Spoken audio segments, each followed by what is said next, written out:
Pemirsa menegaskan Hindu merupakan salah satu agama yang mengajarkan anti korupsi. Majalah Hindu Warta melaksanakan talk show Bintang 3 bertajuk Hindu Anti Korupsi. Di Gedung Sastra Wartam, Denpasar, kegiatan itu menghadirkan dua narasumber yakni Nengah Nurlabe selaku Ketua Apindo Bali dan Ida Bagus Radendra, swastama dari akademisi.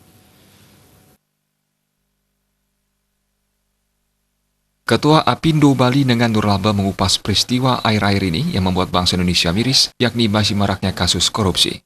Akibatnya, banyak pejabat menjadi sasaran operasi tangkap tangan oleh Komisi Pemberantasan Korupsi KPK. Hal ini tentu terjadi akibat merosotnya nilai-nilai moral yang membuat seseorang atau pejabat menjadi koruptor.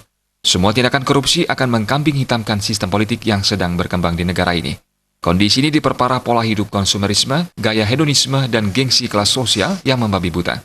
Nengah Nurlabe mengatakan, keserakahan dalam kehidupan membuat seseorang merasa tidak pernah puas. Satripu atau 6 musuh dalam diri manusia yang membuat seseorang selalu merasa iri dan ingin menguasai banyak harta yang bukan haknya. Banyak orang yang tergoda dan berhasrat untuk mempertahankan gengsi sosial dengan melakukan segala cara, kendati harus melanggar batas statwa, susila, dan upacara hingga melawan hukum positif.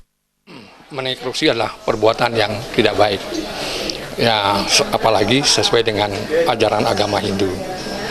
Jadi korupsi itu adalah merupakan daripada tingkah laku yang sadripu. Jadi sadripu itu adalah yang seperti tadi diantaranya keserakahan. Jadi itulah yang kalau boleh dibilang keserakahan inilah yang sebenarnya sudah menyimpang daripada ajaran-ajaran dharma daripada Hindu itu sendiri. Korupsi itu bisa terjadi, di antaranya ada satu kesempatan ataupun lingkungan itu sendiri, maupun daripada keadaan daripada pelaku korupsi itu sendiri. Sementara itu, akademisi Ida Bagus Radendra swastama mengatakan, agama Hindu telah mengajarkan umat untuk anti korupsi. Dihadapkan pada kondisi darurat korupsi, keprihatinan ini juga menjadi sorotan dunia internasional. Korupsi dianggap sebagai tindakan tidak jujur dan tercela. Bahkan disimpulkan, tindakan korupsi tidak hanya mengkhianati hukum positif, tetapi juga mengkhianati nilai-nilai agama. Bahkan koruptor tidak hanya melanggar hak orang lain, juga melanggar hukum agama atau nilai-nilai kebenaran. Hindu sebagai ajaran agama maupun sistem nilai telah mengenalkan nilai paling awal sejak 300 tahun sebelum Masehi.